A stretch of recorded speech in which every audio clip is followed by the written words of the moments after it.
Hey, Newsa-Cast listeners, you can find every episode on Apple Podcasts, Spotify, or YouTube. Please help us grow by subscribing or sharing the Newsa-Cast, or follow us on Facebook, Twitter, or Instagram. Now, let's get this show on the road. And the last two countries have to go a couple months before the World Championships to what's called the Regatta of Death. I feel like rowing gets so little media attention. I'm like, oh my God, someone wants to talk to me. This is amazing, you know? And I had heard stories of my teammates having these symptoms and going straight to the hospital. So I was like, no, this can't be happening to me.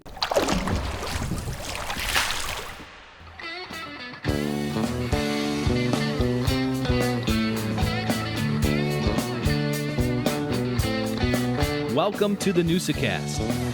What is a Newsa-Cast? It's where we bring local folk stories to life through conversation.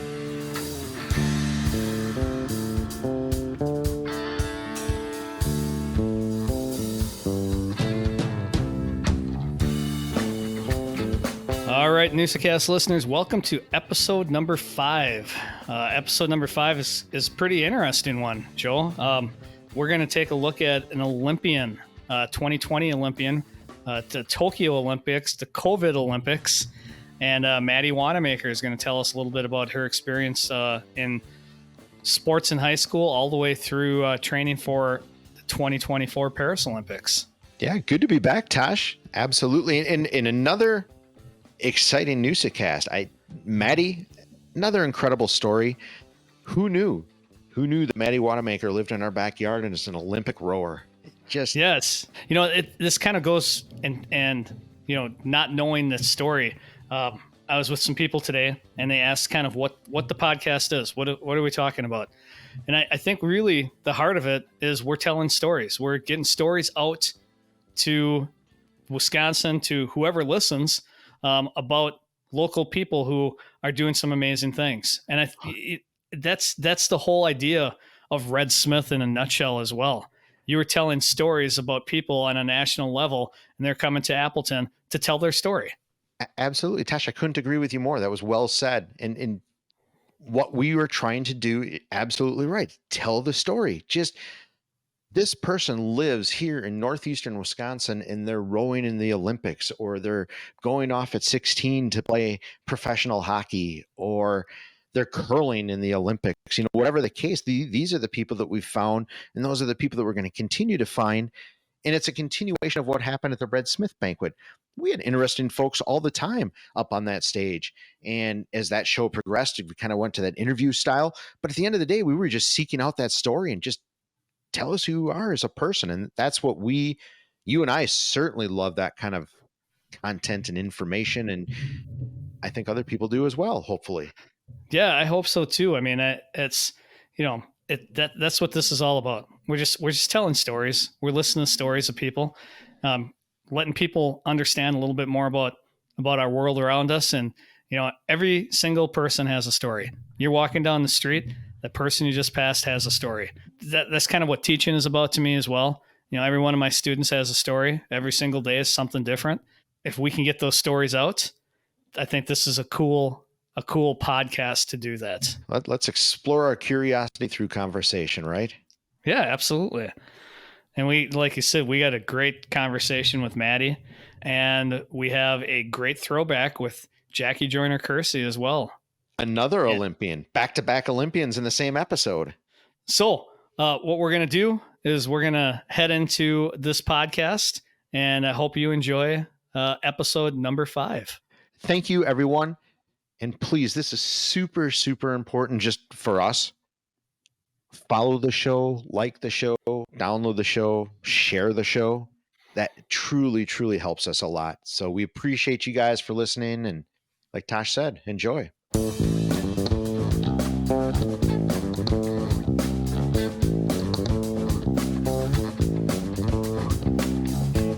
This week, we're taking an old look at new.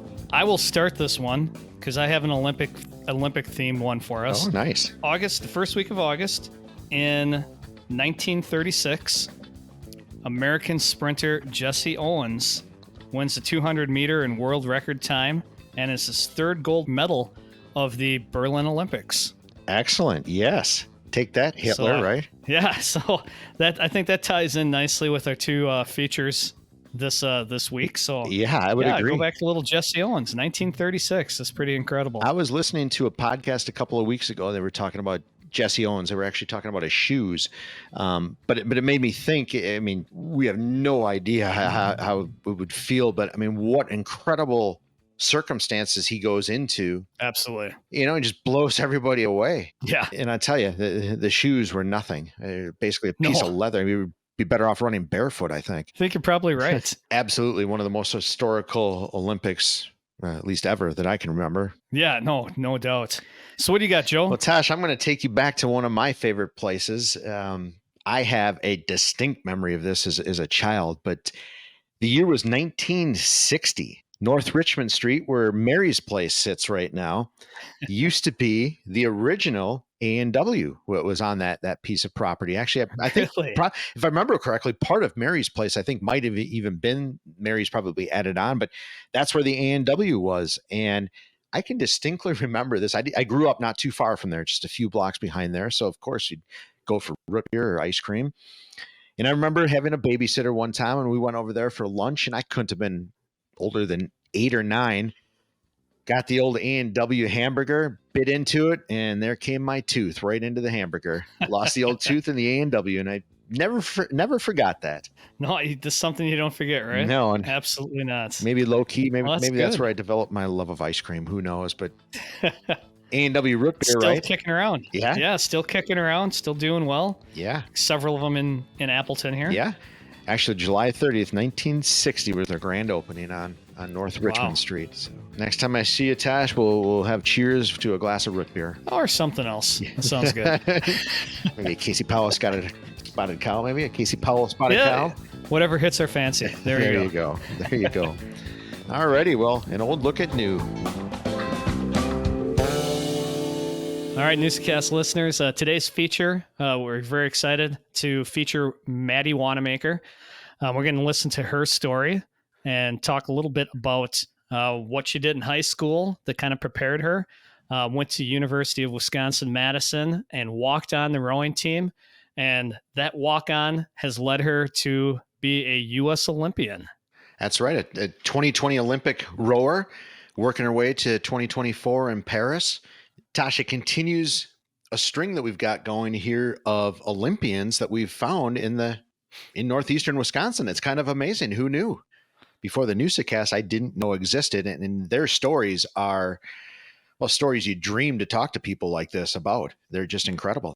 Yeah, we're talking about people at the top of their game, top of their sport, which is absolutely incredible. I think you're going to enjoy this and learn a little bit more about rowing.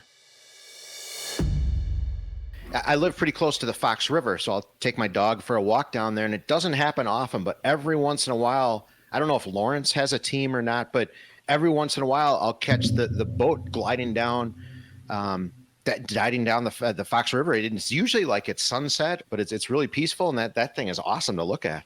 It's probably Fox Valley Rowing Club. Okay. They're down by like Tallulah Park is their boathouse, and it's not like super glamorous. But Lawrence also has a club team, but I only think they go out in like the fall or spring. So in the summer they wouldn't be on campus doing stuff. But did you row with Fox Valley Rowing Club when you were young? My parents were involved in it because they both rowed at Madison, and they were kind of involved in helping start it and stuff. So I was like down at the boathouse, riding at the launch, and we would always go to I think it's Tail of the Fox in Green Bay, which is like one of the local rowing races because my dad would be dock master at it. So I kind of like, was around rowing and had seen it and stuff. But if you compare like Fox Valley Rowing Club setup to like UW Madison setup, it's like super different. So like, even though I was like, more grassroots, like local masters rowing, and like not really exposed to like the side of junior rowing, which is like huge in other places, and college rowing as well. So I was like familiar, but not so much. When you were growing up, your parents were rowers, or maybe not hardcore rowers, but you were exposed to it at a pretty early age? Yeah, they rowed in college and then would do like masters rowing, which is like, it's less, they do some competitive races, but it's more just kind of a club that you get out and you get fit and you meet people. So I was kind of exposed to that side of it. And they go out in boats sometimes. And if they need coxswains, which are like the, small person who like drives the boat, for lack of better terms, like my mom would go cox boats, my dad would go coach and that kind of thing, which is so funny because normally coxswains are like, under 5'5" and like small people, which my parents are not. Nope. But yeah. It's always fascinated me. As Tosh and I said, we don't see a lot of rowing, but the cadence is just, it's mesmerizing the way you guys do that. So is that what the coxswain is doing? Is he calling a cadence, or I guess what are the mechanics of actually rowing? So you have a sliding seat that you sit on, and it's on rails in the boat. And then to your left or right, if you're talking about sweep rowing, you have hold 1R, and there is a rigger that comes off the boat kind of in a triangle shape that's like directly next to you. And so your oar goes into the rigger and you kind of slide up and down the seat with your oar kind of in an arc with the rigger. Oh my God, the oar lock that's on the rigger being like the fulcrum of your lever. Okay. So then you like put your oar in as like the back of the lever and finish it through. So you all kind of have to go together, levering the boat past the water instead of like thinking about, pulling your arms. Your legs do the work, your legs and your glutes and your back. And then arms are kind of like secondary.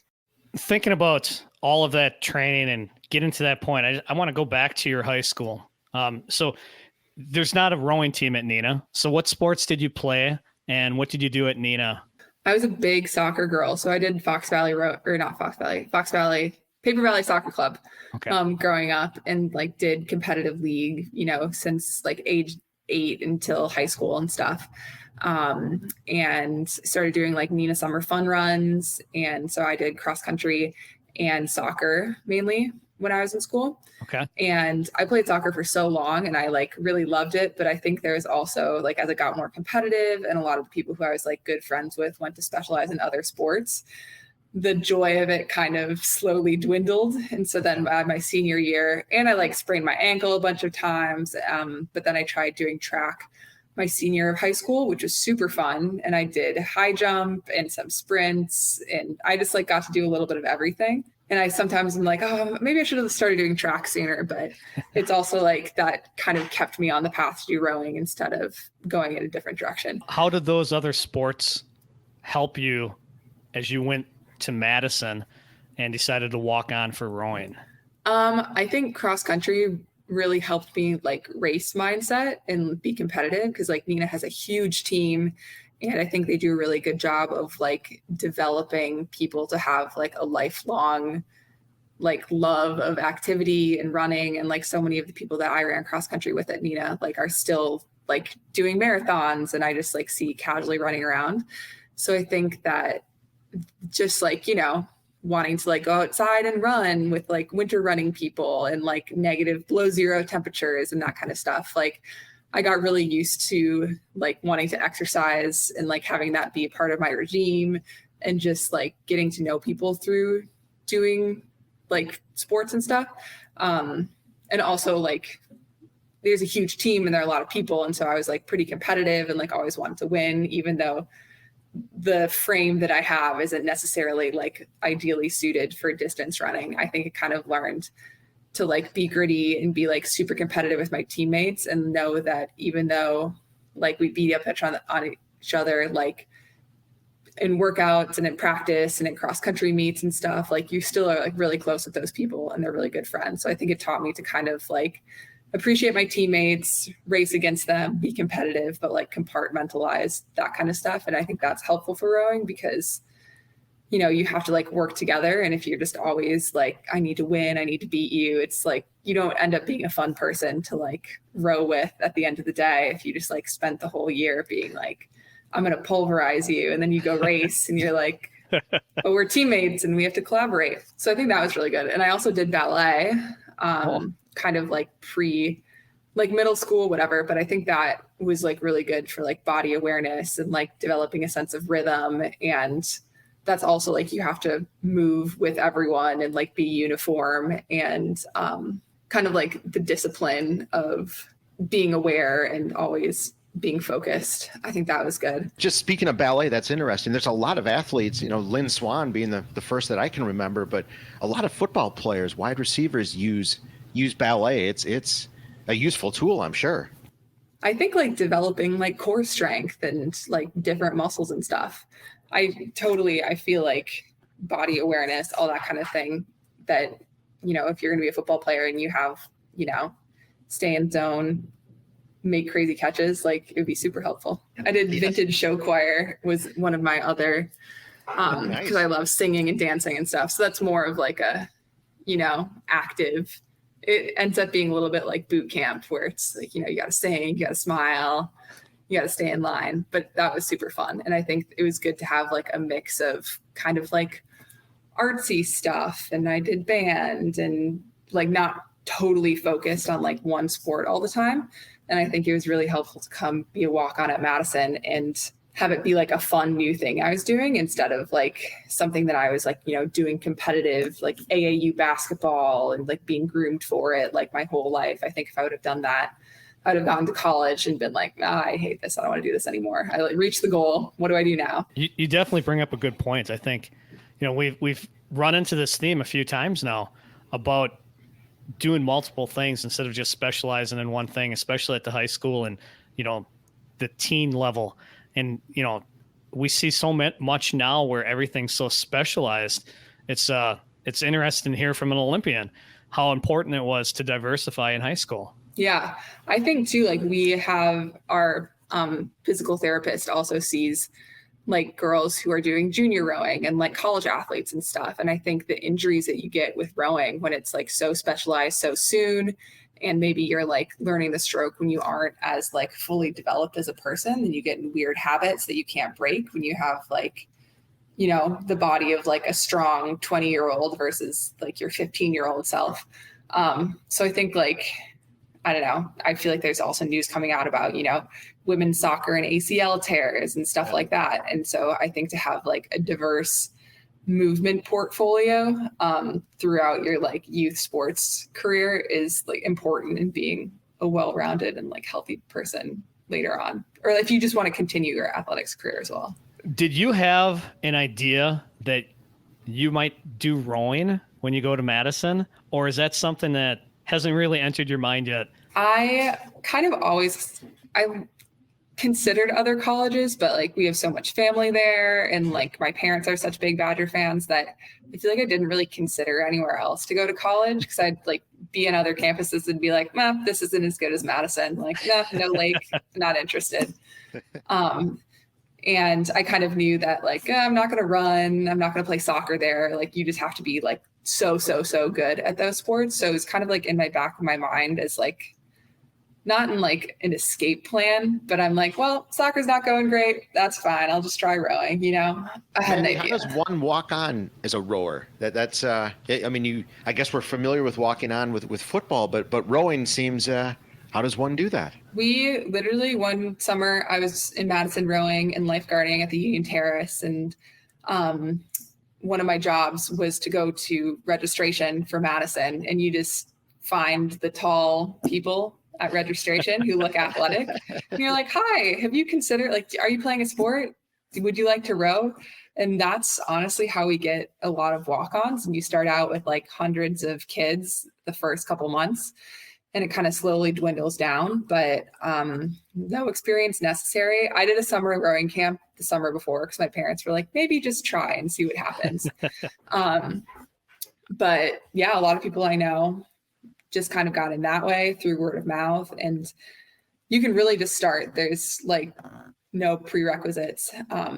So if you're going to college at really any big university and you're interested in rowing.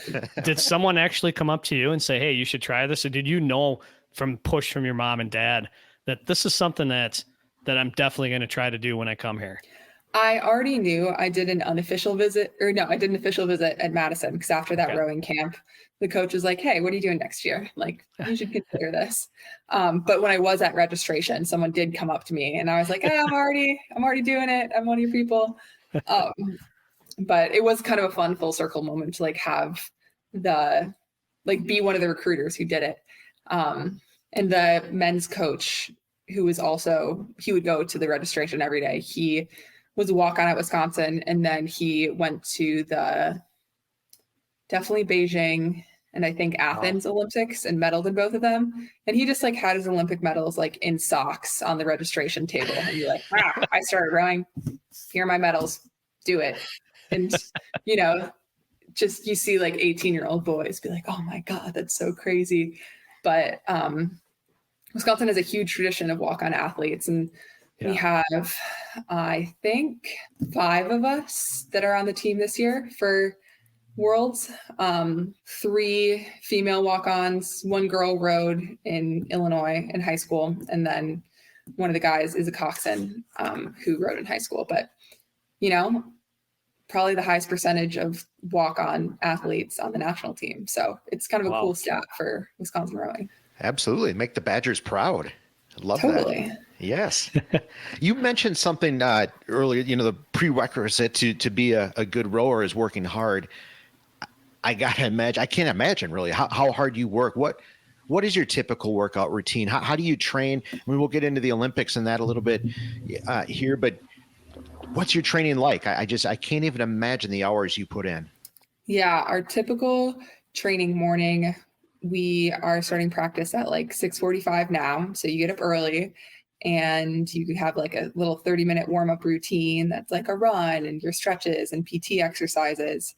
And then we'll row for like almost 2 hours. And we're kind of on a system where it's like one day it'll be like easier rowing, the next day will be like moderate rowing, and then the third day will be a hard workout. And that repeats like twice for 6 days. And then on the days where it's like easy rowing or easy intensity, then we'll also do weights training and then a land session with that. And then the other 2 days we'll do like an hour and a half or so of rowing in the afternoon. So you end up doing like 2.5, 3 hours of like pure cardio, along with like weights, stretching, transport, that kind of thing. Right. What makes a challenging row? Does the wind and current, does that play into it a lot, or is it just the intensity that you're going with the stroke? If we're talking like training plan specifically, we train a lot of like heart rate zones. So even if it is like a windy day and you're like going into a headwind, you're like not expected to be like as fast as you would be if it was a tailwind or like a flat day. So it's a lot of like heart rate intensity zone. So your like lowest training zone is like low intensity, and then it goes up and down, and then you can control what heart rate zone you're in depending on your stroke rate. So you could have a day that's like low heart rate intensity, low stroke rate. You could have a day that's like moderate heart rate intensity, low stroke rate, higher, and it kind of fluctuates like that. Are you watching that? I know that's all monitored. I've seen that, you know, probably something not as intense as yours, but similar to a gym where you're able to go back and see what your workout is each day. Are you watching those analytics each day to see what your heart rate is, the bar graphs, the pie graphs, all that kind of stuff? Yeah, we always wear heart rate monitors when we're rowing. And so I have like a GPS watch that has like heart rate, and then you can also see like distance in kilometers, time, stroke rate, that kind of thing. And the person who's in stroke seat of the boat has a speed coach computer, and that has all those metrics on it as well. That's more accurate. But that's kind of that person's job. And if you can have like multiple people with these like little computers, but then it gets distracting. Sure. Yeah, we're getting into more science. We have a new high performance director, and he's kind of like more interested in like the science and how to like optimize each athlete. So it's been a cool kind of like shift in regime from this, like the Tokyo cycle to the Paris cycle. So it's been interesting. I'll bet. So does that cycle then, it brings up a curious question. So you were in the Tokyo Olympics, the 2020 Olympics, and working your way to the 2024 Olympics in Paris. So what are those 4 years like? Do you I know there's a lot happens in there. It sounds like there's maybe been a coaching change.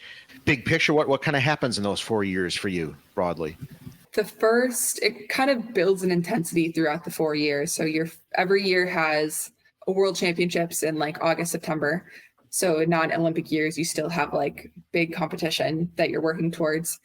And the first 2 years are important, but the third year is Olympic qualification. So that's what we're going to this year.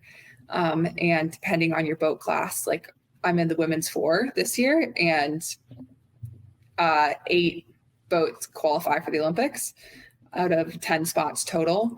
So 8 countries get to say, we're sending a boat to the Olympics. And the last 2 countries have to go a couple months before the world championships to what's called the regatta of death, or the final Olympic qualification in Switzerland. And the last 2 crews get through there. So you kind of have these world championship blocks that you build towards. And then in the summers, kind of working backwards, we have international World Cup racing. So there are 3 World Cups, and we'll generally go to one of them. We went to Varese, Italy this year, and they changed locations. And they're kind of more of like, not all countries come.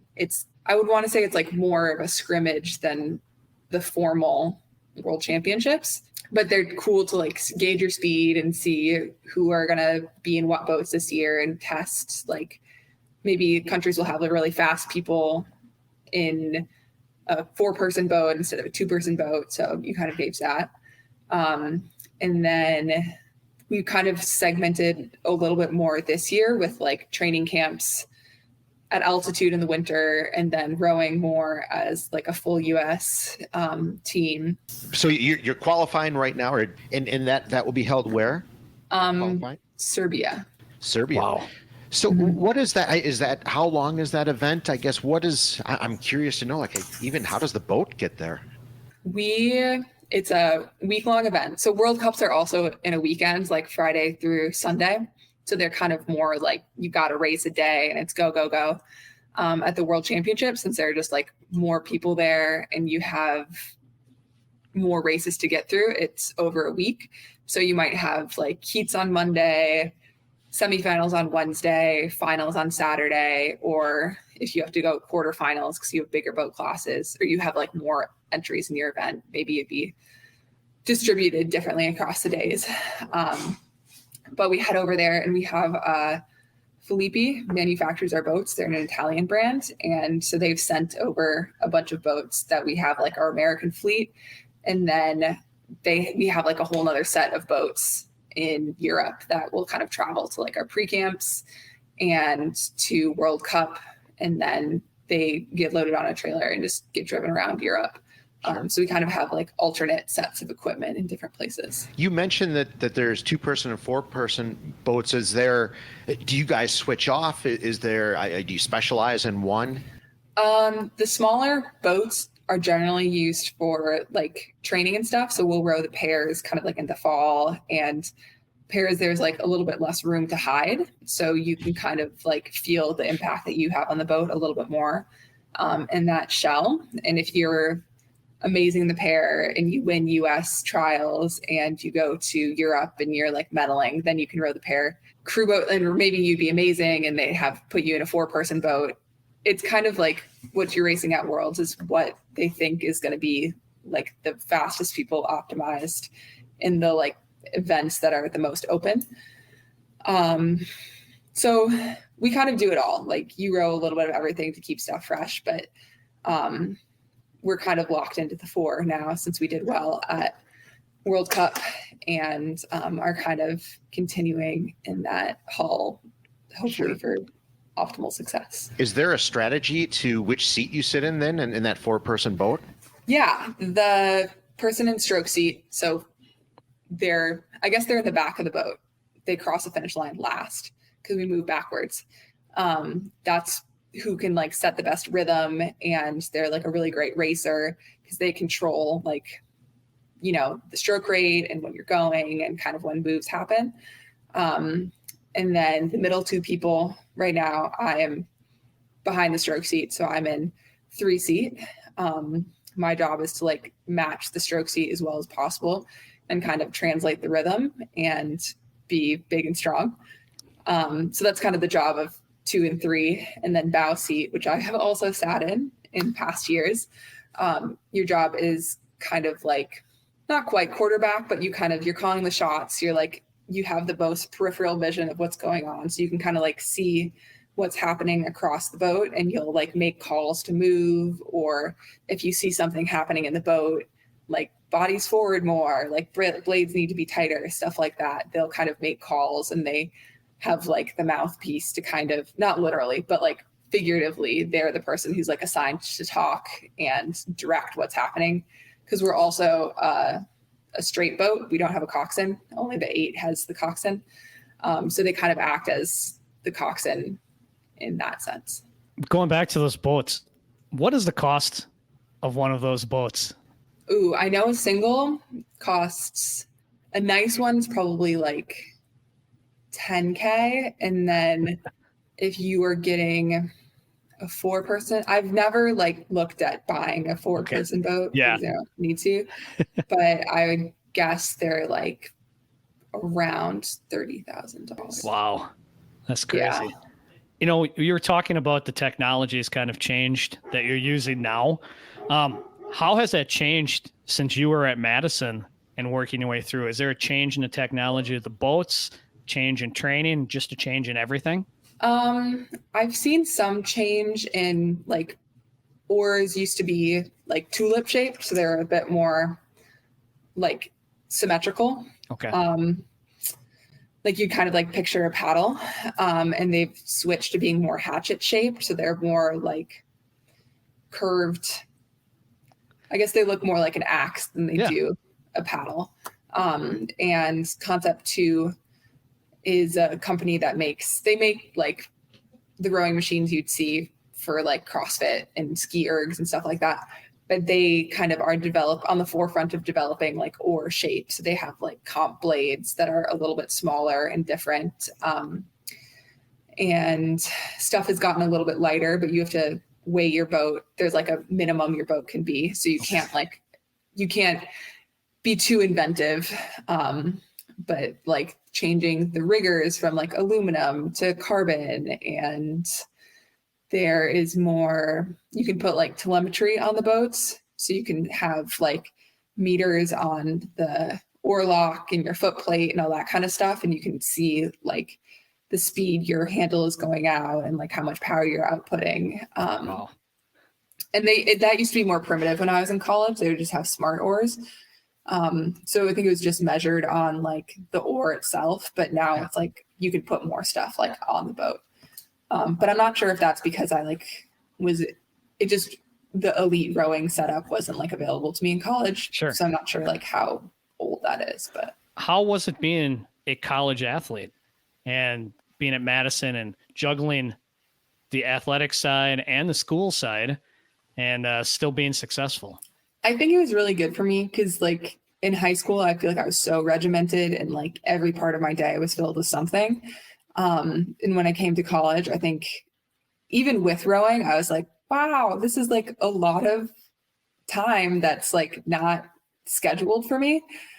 So I think it really helped me to have rowing to kind of like have someone like a little bit more accountability for like where I was going to be and making sure I was going to class and going to practice, because at Madison, if you got like a lecture of like 200 people, like no one's going to notice if you're not there. But if you go to practice and like someone's counting on you to sit in 2 seat of this 8 and you're not there, like 7 people can't do the practice. So it was good to kind of like have a little more accountability, have friends who are like, hey, we're going to go study now. Would you want to do that? Like after we have dinner? So I think it put me in like a good community of people who are like on top of their stuff so that I could also like learn from example. Obviously I didn't have college without rowing, so I can't really speak to the other side, but I thought it was like a helpful community to be a part of and get me going in a new place and independent and away from home for the first time. Where do you reside now, Maddie? What do you do? I am in Princeton, New Jersey. Oh, very nice. Got to be being a rower in Princeton, New Jersey. You got to be a bit of a rock star.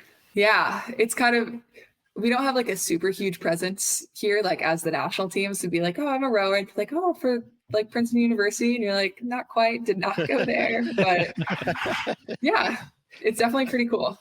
I'll bet. So are you rowing pretty much every day? You Oh, yeah. Full training mode? Yes. Yeah. Mhm. How many hours a day would you say you're training? I think like purely doing activity, probably like 4, but transport, stretching, going to PT, that kind of thing probably puts it closer to like 5, I would say 6, depending on your day. It's a full-time job. I know your dad mentioned to me, and maybe you want to talk a little about, you just had a recent injury, right? Yeah. And surgery. So how is that Yes. going for you? And what was that? I had I've like heard of this happening to people before. So I was like kind of glad that I had like a little bit of frame of reference for what was happening to me. But when you row, you're like stuck in this position for a long time. So I had the spot between my collarbone and my first rib like got compressed. And so my muscles had kind of like pinched the area where all of my blood was supposed to go to my arm. For like a few months before, I was having like tingling down my arm and like my hand would be numb. And so we're at altitude camp in Colorado, and I was like having weird pain and all that kind of stuff for like a day. And then the next morning I woke up and my arm was like purplish and red and swollen. And I had like heard stories of my teammates having these symptoms and then like, going straight to the hospital. So I was like, no, like this can't be happening to me. Like, staying. And I was like, our weights coach was in Colorado at that time. And I was like, Pete, like, does this look bigger to you? Like, please. And he was like, oh, okay. Like, let's get out the measuring tape, but you're in trouble. Like, let's walk down to the medical office, which was honestly great that I was there, because I like walked in and there was like a physician like sitting at his desk and was like listening to me talk. And he's like, okay, let's come back. And then he was like, yeah, this looks bad. Like, let's just send you to the hospital, which was like also basically around the corner, like within sight of the Olympic Training Center. Okay. So, you wake up and you're like, oh, time to do this hard workout. And then in like an hour, you're like sitting in the ER, like getting tests done. So that was like a pretty whirlwind situation. And then that was like, I had a blood clot because the thoracic outlet, the like space between whatever was clogged. So they like were able to that day like go in and undo the blood clot. But they're of course like, oh, did you eat this morning? I was like, yeah, I had like a single yogurt. And they're like, oh, gotta wait 12 hours before you can go to surgery. So like on top of like being stressed and all this stuff, like I wasn't allowed to eat or drink anything. It's just like, this is the worst day ever. Like I'm so hungry. I like get out at like 7 or 8 p.m. and like haven't eaten anything all day. So then I was kind of like, I had to accept pretty soon that like that was the trajectory that I was on. And I had some like weird vascular issues in 2020 that had me injured for like a lot of the Olympic year. And I'd come back and still made the boat then. So I was kind of like, okay, like you've got a frame of reference, like you've overcome this injury before, like this is pretty bad objectively, like surgery's going to suck. This is going to be horrible. But I was like, I knew that other people had pretty quick recovery times. And like, once you take out the rib, it's like, it's not going to happen again because it's just like you cleared the space. So with like some rowing injuries where you keep getting broken ribs, it's because you have like structural problems or like your muscles, you're rowing the wrong way. So at least I knew that like this wasn't something I had done. Like I hadn't neglected my PT. There's like nothing anyone could have done. And I was honestly kind of lucky that it had happened in February and not like now, because there was time for me to like rehab and like get back into racing. And it was like a very tight timeline. I pretty much took it right down to the wire. But you mentioned earlier that you train at altitude. What does that do? I'm just curious what that is. What are you doing? What does that accomplish at altitude? 2 things. First, you increase your like red blood cell count. So you are like depleted at first, and then you, after like 3 weeks, you start to kind of like build back up. And then when you come back down to sea level for like the week after, you have like superhuman, like not superhuman, but you just have like elevated levels of red blood cells so you can move everything faster. And then it also increases your training load. So your body gets used to like training in a deficit And then when you go do like sea level hard training later, you are like more optimized to be able to do it because your body has like done it worse or done it with like worse effects. So then you kind of have like the mental and physical side. You're able to push through some of that fatigue better because you've done it at altitude. Sure. I have to ask you about one other experience, just being at the Olympics, walking out for the opening ceremonies. I mean, what is that experience like? You know, if you're from Neenah, Wisconsin, and you're in Tokyo for the opening of the Olympics. Well, it was COVID, so it wasn't great. It was definitely really cool to be there and be in the village and be amongst all the athletes, but we had to race the next day. So even though there wasn't opening ceremonies, we were not allowed to participate and went to bed early, and like there weren't TVs in the room. So we didn't even like watch it, which was kind of sad. But it was so cool to like be at the World Championships. You kind of get the sense of like, oh, these are all of like the people who, you know, people are like, oh, you're so crazy. You like, I can't believe you do all this training. Like you're so dedicated. Like, why don't you just take a break? Like go start a real life. And it was really cool to like be at the Olympics with like everyone who's in that boat and kind of see like we saw Yao Ming in the dining hall and like, you know, the gymnasts are walking around and, you know, you get such a sense of like you're part of something bigger. It's so much bigger than just yourself, which you don't really get when you're just kind of like slaving away in your erg room, like doing your lifting with your like 20 other teammates.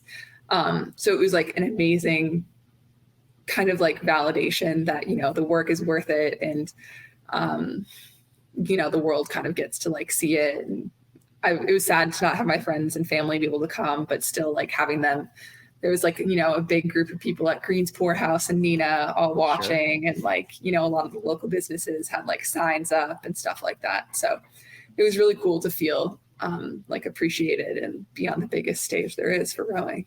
Well, 2024 will be the year to hang with Maddie. Yeah. Oh, totally. I'm really hoping that, you know, everything goes to plan, no pandemics happen, all that kind of thing, so that it can be a quote normal Olympics. Right. So you're at Madison, you walk on. When do you get an idea that, hey, this is something that I'm good at. This is something that I could continue at a high level? When did you get that feeling? I think after my first NCAA championships, my sophomore year, we like the Big Ten has a big like freshman team. So I just raced on the freshman team my first year. And then I was like brought onto varsity the second year. And I think going to national championships and seeing like all of the best rowers from all across the country, I think before I kind of had this sense of like, oh, like this team is amazing because they're just like bigger and stronger and whatever. And I was kind of like walking around and like eyeing people up. And I was like, I think I could be as fast as you, you know, like we're the same size, like, and you're winning NCAAs. Like I could do that. Right. And I had our assistant coach who coached me in the 2V was Megan Cook, and she's now the head coach at Duke, but she rode on the national team and was part of this legacy that kind of started the U.S. Women's 8 being like world championship winning. And she like set the world record in the 8. And so she kind of afterwards was like, she never was like, you could go to the Olympics. She was kind of like, you know, if you could like, you have potential in this sport. And like she's like, has a very steely demeanor and is like very intense. And she's like, you could be good at this. Like whatever you decide your potential is, I think you can reach. And I was like, okay. So I kind of set my sights on making the under 23 team. And then in 2016, after my junior year, I made the under 23 team. And I raced in the quad, which is like the lowest priority boat. And it's a sculling boat, which is 2 oars instead of 1, which we don't do in college. And I hadn't really done before. And we went to Worlds and got last. And I was like, oh boy, like I thought I was pretty good before. I thought I like had it all going on. I thought I was the best. And like, now I'm very humbled. And I like went back to Wisconsin my senior year and it's like, okay, I know what my weaknesses are. I know what I need to work on. And I kind of had the sense that I wanted to keep going after that. So I was like, let's try to like make the top boat at the next under 23s. And so the summer after my senior year, I was in the under 23 8, and we got silver. We had a boat malfunction in like the sprint of the race, and our 2-seat like jammed. It had like gotten melted in the sun because it was like super hot, 100 degrees. And so instead of like rolling on the little rails, she was like scooting back and forth on the deck of the boat. So we got second. I assert we could have won. We could have been in contention to win. I'll be diplomatic. But that was like I was like, oh, damn, like I can't have that be my last experience of rowing. So that kind of like pushed me into being at the training center and training with the national team, where I just got humbled more. But that was kind of my path of like, oh, like I could do this. Like I'm kind of doing this, but not really well. And then just like always being humbled. Are there a few people that you really look up to in this sport, or who made a big influence on you? Who would those people be? I would definitely say Megan Cook, who is my my coach. She like picked me out of junior rowing camp and was like offered me an official visit and all that kind of thing. And after she coached us at under 23s in the 8, and we had that malfunction. And after that race, I was kind of like, should I go? I was going to go to this club in upstate New York. And then I got invited to the training center, and she's like, Maddie, like you cannot, like, no, you have to go with the best people. Like you're not going to get better. And like when midway through college, I was like, oh, thinking about doing this coaching program. Will you write me a letter of recommendation? She was like, no, like if you want to row, go row full time. But like, I do not endorse you like splitting your attentions anywhere. So she was super influential. And then actually Vicky Opitz, who like multi-world champion, was on the national team with me the last 5 years. She just got hired as the head coach of the Wisconsin program. But she was she was on the national team and just like killing it when I was in college. And she was really helpful to like see someone who was also a Wisconsin walk-on, like come up through the national team ranks. And like, we have a similar like statures and stuff. And she's not like the biggest, strongest person, but she just like works so hard and has such a good attitude. And so she was like really influential to me in college to like strive. Like I thought I could do it because she was doing it. And Grace Latz also, who went to the 2016 Olympics and won world championship in 2015 and stuff. So the two of them. And then now, like I rode with Vicky in the 2019 world championship, just was awesome. And we rode the pair together in 2020, which is really fun.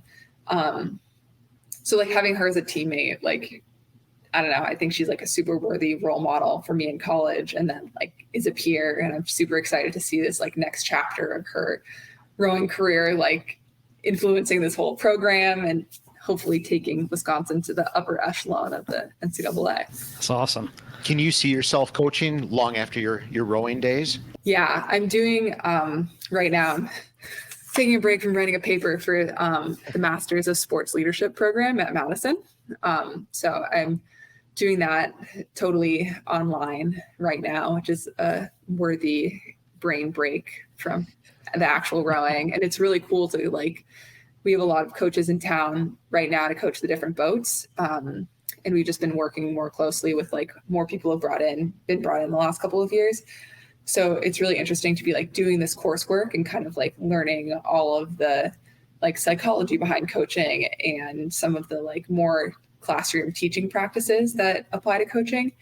And then seeing like how the different coaches that I see every day do it with their own certain flair and like, oh, that was really smart. That like goes along with the studies and the research in this realm. So what would you say makes a good coach? If you were to pick maybe not a person, but just the characteristics of a good coach, what do you look for? I think that you have to like really care deeply about your rowers. And I think that I was able to coach a little bit at our junior program my first year. And my favorite part was like watching the kids like progress and grow. And I think the coaches that I have liked the most, maybe they weren't like the most like warm and fuzzy kind of people, but that you like knew at the end of the day, they like had your best interests in mind and like wanted you to like grow as a person as well as an athlete. And I think that the component of like, you're more than just like the body in the boat, and you like, they care about your life and like how you're doing legitimately. And I mean, knowledge of the sport is good. Yeah. And I think like willing to listen and like take feedback and grow and have a passion for the sport and like be excited to show up every day, I think would be my top characteristics of good coaches.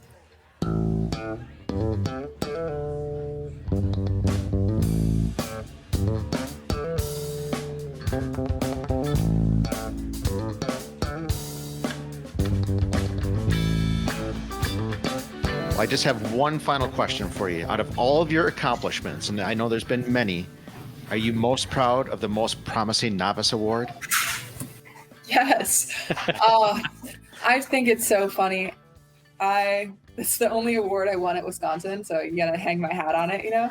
But I don't know, you know, they just saw something in me, and that's what's in my Instagram bio now. So yeah, I'm thinking they probably picked the right winner that year. Somebody saw something in you, and you know, we talk about that with a lot of different people, and you know, you as you get into coaching, you're going to see something in somebody as well.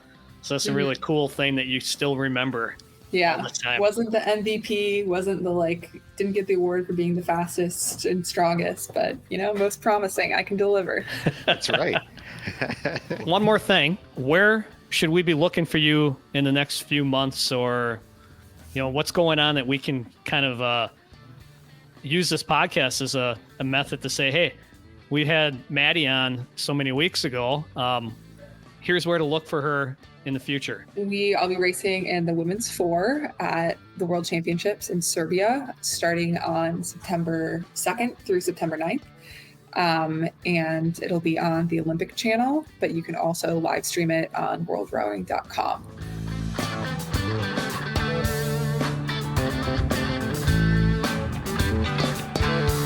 What an amazing interview. I honestly learned so much about rowing, and we learned a ton about Maddie as well. What an amazing story, Joe. Oh, literally one of the coolest people ever. I mean, her personality, just her drive, it's infectious.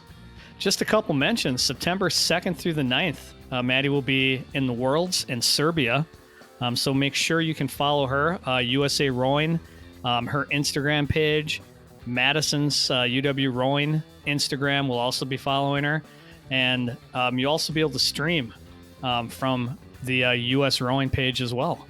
Absolutely. And follow the Newsa-Cast social pages on Instagram, Twitter. It's probably our best spots, Facebook, even the Red Smith Awards. You can follow those, but we'll follow Maddie, we'll follow the Armstrongs, we'll follow CJ Ike. Everybody we've talked to will, you know, follow our social pages and our YouTube. We're going to keep track of all these folks, and we'll have them back on too, and see how they competed. You know, we heard the story of how hard Maddie trains. I mean, it's basically her life every single day. She's training, but working towards that goal of being in the Olympics. And gosh darn it, Tash, we want to be there to follow her, right? Absolutely. Absolutely.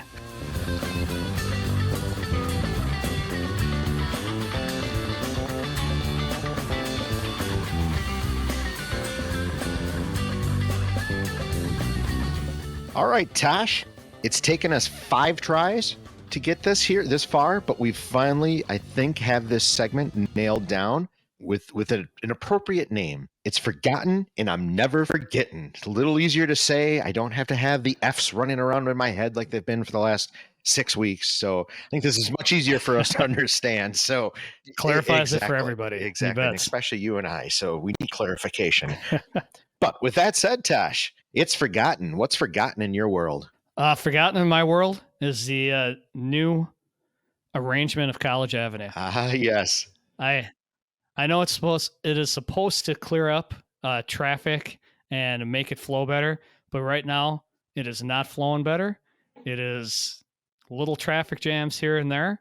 I'm sure we'll get used to it because they stuck a lot of money into this trial, but I like I like the way it was before. Surrender to the flow. Yep. Yeah, I don't know how I feel. You and I talked about this a little bit, and I completely get what you're saying. Now, I'm a biker, and it's kind of cool to be able to bike down College Avenue. I kind of get a rush out of that, but you can't turn left anywhere. So it kind of defeats the purpose. So I don't really bike down College Avenue all that much. So it's not biker friendly. Yeah, for no, I turning mean, it left. definitely isn't. I mean, literally, how do you turn left? You either go Right. into, you're supposed to cut over into the turn lane, so then you're in the middle of the street, maybe, or I don't know, or you go Cutting through traffic. Yeah, I mean, like Frogger. yeah, I mean, I got a little George Costanza in me. I can do that. But no, I get what you're saying, and that does that makes a lot of sense. But how long do we have this? A year and a half, 2 years? I think they said of trial. Yeah, it's a trials. Yeah, it's a good year for sure. So. Yeah, we'll see. Stuff like this maybe grows on us over time. But all right, what do you have? Well, Tash, it dawned on me when you and I were interviewing Maddie. I asked a question of her about the 2020 Olympics in Tokyo, and I was all excited to hear her answer about, Maddie, what was it like to be in your first Olympics? And, what's it like walking into a stadium?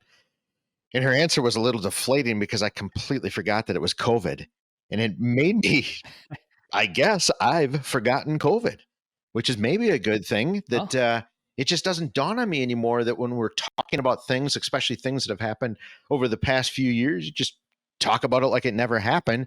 Certainly, I haven't really forgotten COVID, but I guess subconsciously, maybe I've forgotten COVID a little bit. Being in education, I haven't forgotten Sure. that because this comes up all the time yet. So a little different part, but yeah, as far as the general public is concerned, it's kind of out of sight, out of mind now. It's not an emergency anymore, and people have kind of moved on. So. Yeah, I mean, definitely a strange time during that time, but we don't have to get in a long conversation about it. But I mean, certainly things have changed. In particular, hours of operation in the service industry and the restaurants and things like that. I mean, Can anything stay open past 7:30, 8 o'clock at night? Tough for a guy to eat sometimes. Exactly. Well, anyway, I guess I'm glad that I've sort of forgotten COVID as we move on to, I'm never forgetting. Tash, what are you not forgetting? Well, this is kind of funny because it ties into what you were just talking about. The closure of Houdini's. Yeah. Houdini's Gastropub. That was a go-to restaurant for my family. When we couldn't figure out where we wanted to go, if we were going out for dinner, we'd go to Houdini's. They had a great beer selection, great food, and definitely going to miss that little restaurant. Remember when it first started and it was just basically a hallway, right. And then they added on that expansion. So yeah, I'm never forgetting Houdini's Gastropub. Yeah, for sure. That was really good. I absolutely agreed. And that great patio, great location. No, Taste of Thai, I believe, is going in there, correct? Yeah, it is. Yes, that's really good too. That'll be an interesting space for them. So yeah, we'll see if they can make a go of it. Well, I stumbled across something tonight, or at least I thought we're recording this on a Wednesday night, and in my neighborhood, there's a really cool outdoor yoga session that you can go to. It's over near Riverside Cemetery. And I love, yoga is awesome. And you spend some time on your back, and as you're in the beginning pose or something, you're staring up at the sky, laying on your back. And I literally thought this while I was doing the practice.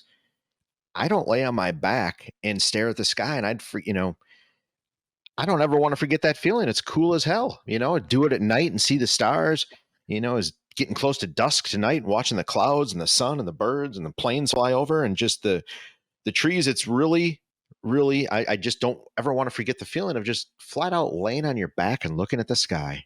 It brings you back to being a little kid. Absolutely. Yeah, it does. And it's so relaxing. There's no reason. We should all be out in our backyard for 10 minutes a day, just lay on our back and look at the sky, right? It might make the world a better place. One back lane session at a time. Well, we finally, Tash, I think got this segment nailed. It's forgotten, and I'm never forgetting.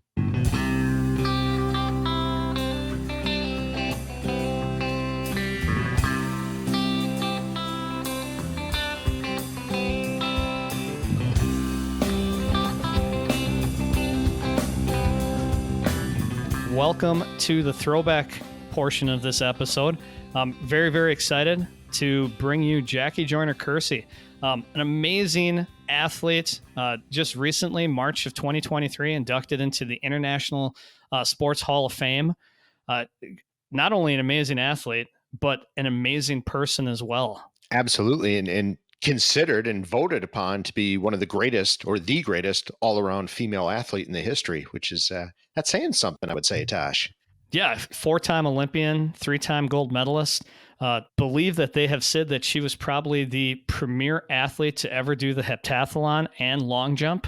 That's pretty high praise for as far as an athlete is concerned. But I think what's more appealing about Jackie Joyner-Kersee is just who she is as a person as well. Absolutely. I mean, her story, so you'll hear a bit of it in the throwback, and then you can catch the full version on YouTube starting Sunday morning.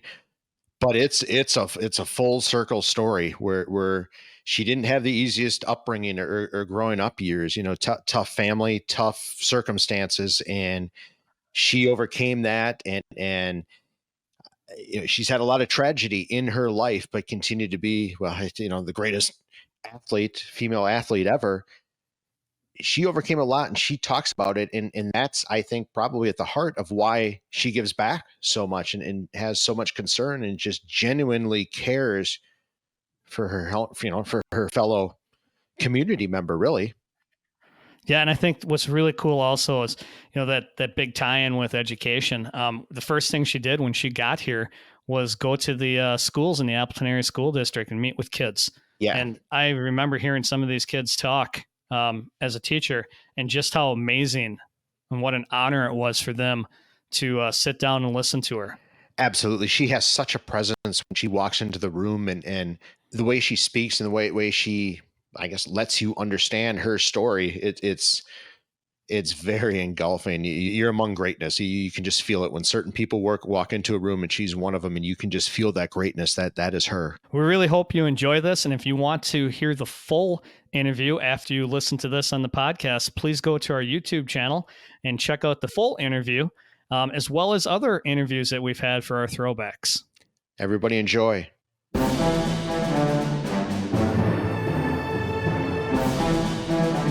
Red Smith Sports Awards. Banquet Throwback.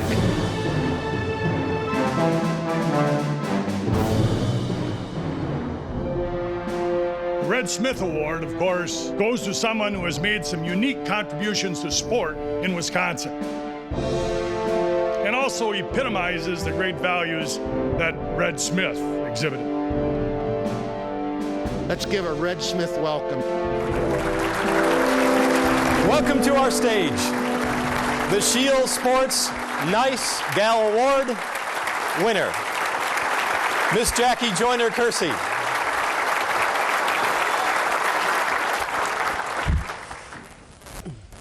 Welcome.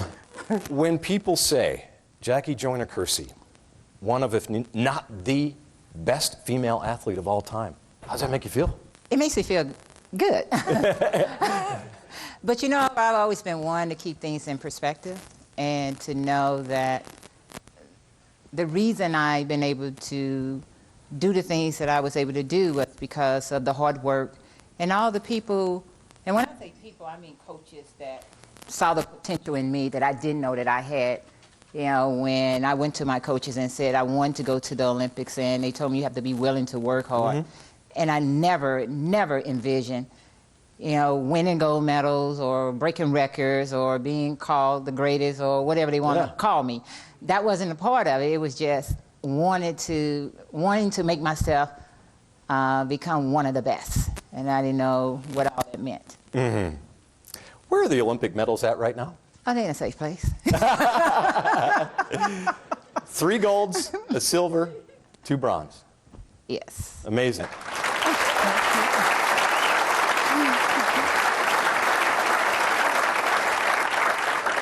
I know there's a little story to this, but the 3 golds, fantastic, the silver, fantastic, but one of the bronzes may be the most special to you. Yes, and all the medals are significant, have their own significant meanings to me. The first one, the silver medal, was my first Olympic Games, and then leaving those Olympic Games, knowing that I had the ability to win, but I doubted myself in '84 because I had never been injured. And here I am competing with a heavily bandaged leg. And so that means something has to be wrong. And so when I went into the first event, I didn't go there thinking like a champion. You know, I was anticipating a pain that was never there. So in '84, after going through the first day, the first 4 events, and coming back the second day, and knowing in my heart that I hadn't performed to the level that I needed to perform at to really earn the gold medal. And so I finished second, and I missed the gold by 3 points, but but I didn't deserve to win because I wasn't thinking like a champion. And brother had just won the gold medal in the triple jump, and I remember I was crying, but I was really happy for him because no one had even picked him. You know, they were saying, "Oh, Jackie gonna win the gold," but you know, he, my brother being the oldest, won the first gold medal in the family, so which is great. But I embraced him, and I said to him that if God blessed me to make another Olympic team, that I want to be the toughest athlete out there mentally, because physically I know I have the gift to do it, but mentally I just wasn't quite ready yet. So '88, I go and I win double gold. '92, a gold and a bronze, and then '96, again, it comes full circle with the games in Atlanta, and I had to pull out of the heptathlon. I had injury in my right leg, and it was tough, you know, for Bobby, my husband, who my coach, and you know, he said, "No, I'm not going to allow you to do this to yourself. I'm going to pull you out and see if you could perform well in the long jump." So it gave me extra days to really try to work with the leg, work with my physical therapist, and so I went into the long jump competition. First attempt, you know, I qualified, go back, rest up, come back the next day, and you know, I'm coming down the runway, I'm jumping, I'm flying in the air, landing in the sand pit, you know, just knowing I'm jumping like 23 feet. You know, I look at the mark, they go, 21. I'm like, 21, oh God, I got a lot of work to do. So I go back and I'm trying to rub the leg out, you know, cross friction it, and and then it came down to the last jump. And this is the reason why the bronze medal is so important to me, because you know, I talk to young people all the time about believing in themselves. You know, when everyone else counts you out, if you believe, you can turn a doubter into a believer, but you got to believe it first. And so I stood on the back of that runway, and I visualized myself coming down the runway, attacking the board, and climbing in the air, looking for the tops of the tree branches, you know, to really help me to really get the trajectory in the air that I was looking for. And I said, you know, and I said to myself, I said, Jackie, you got to go for it. You know, if the leg collapse, fall out, they're going to send a gurney out there and pick you up. But at least give it all you have to give. And that's what I did. I came down that runway, I attacked the board, and at that moment, I was willing to pull every muscle in my body to get the job done, because I knew I could do it. And I think having that attitude, I came away with the bronze. I didn't go trying to win a bronze. I went trying to win a gold medal, but I just came up short and was the bronze medal. I'm inspired. I'm about ready to run around the block. No.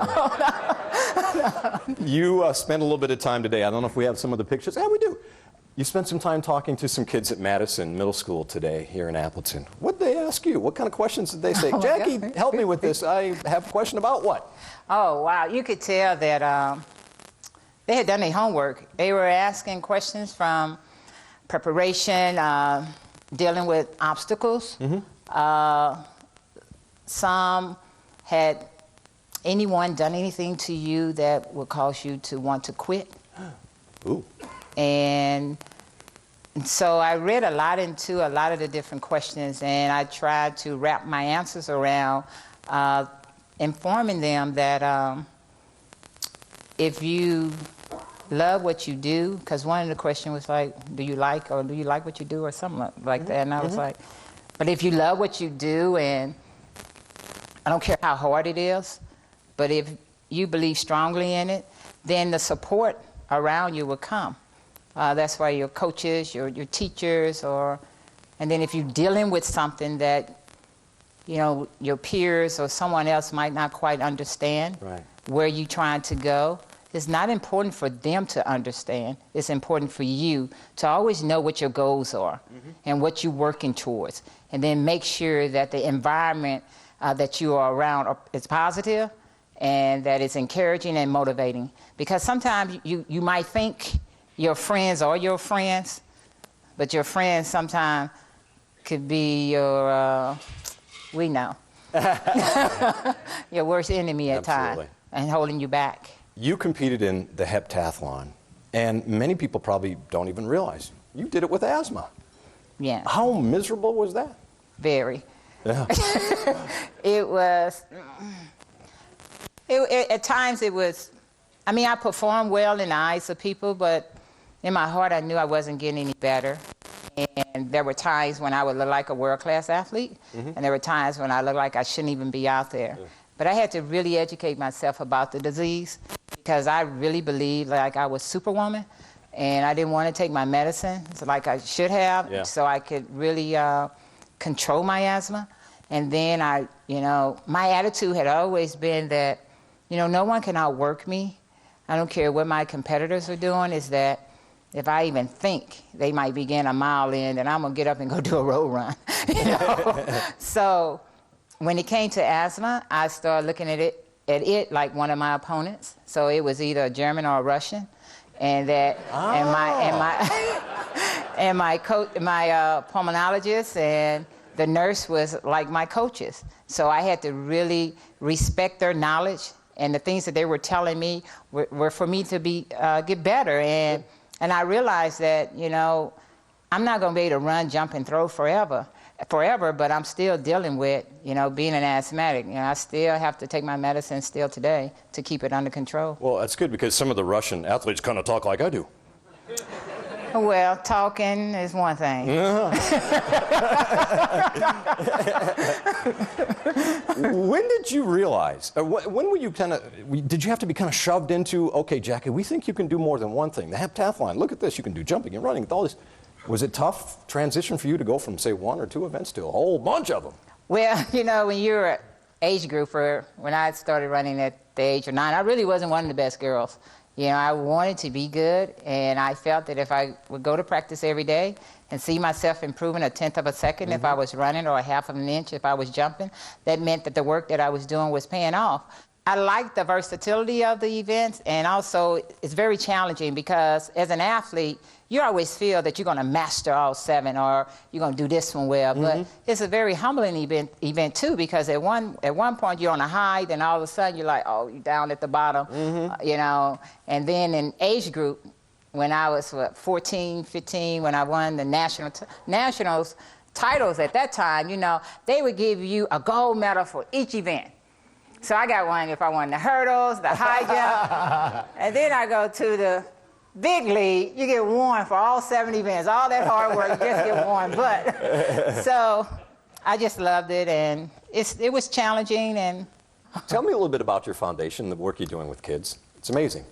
You know what? I grew up coming through a community center, the Mayor Brown Center, and it made a difference in my life. And I really wanted to help people.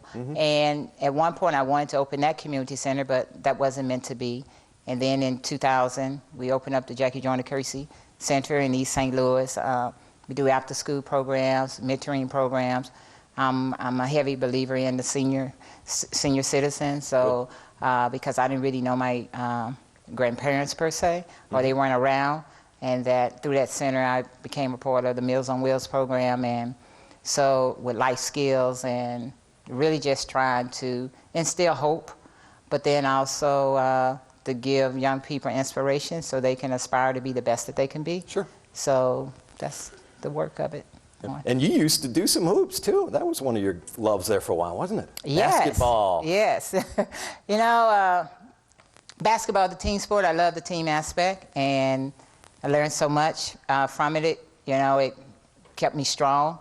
And, believe it or not, even though I went to UCLA, but I was recruited by, the Badgers. I came on a recruiting trip. They recruited me for basketball, but I really just wanted to run track.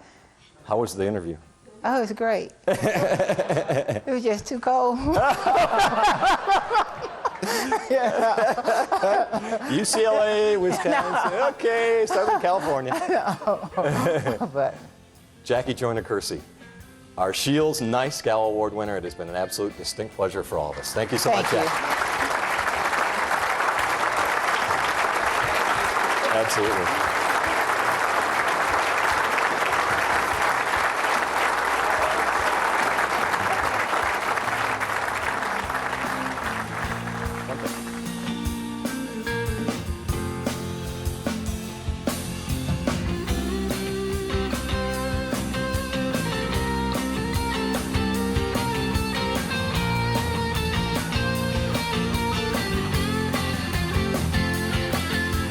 Thanks for listening to the Newsa-Cast.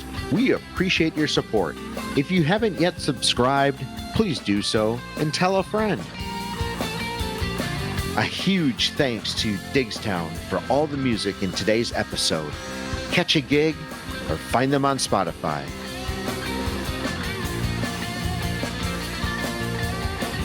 Northeastern Wisconsin Sports Advancement is a 501c3 organization. Our mission is to raise money, provide support, and create awareness for youth sports organizations in northeastern Wisconsin. We do this primarily through the Red Smith Sports Award Banquet and the Newsa-Cast. Each year, we give back to the community through 3 initiatives: the Every Kid Plays, the Gives Back Initiative, and scholarships to student athletes.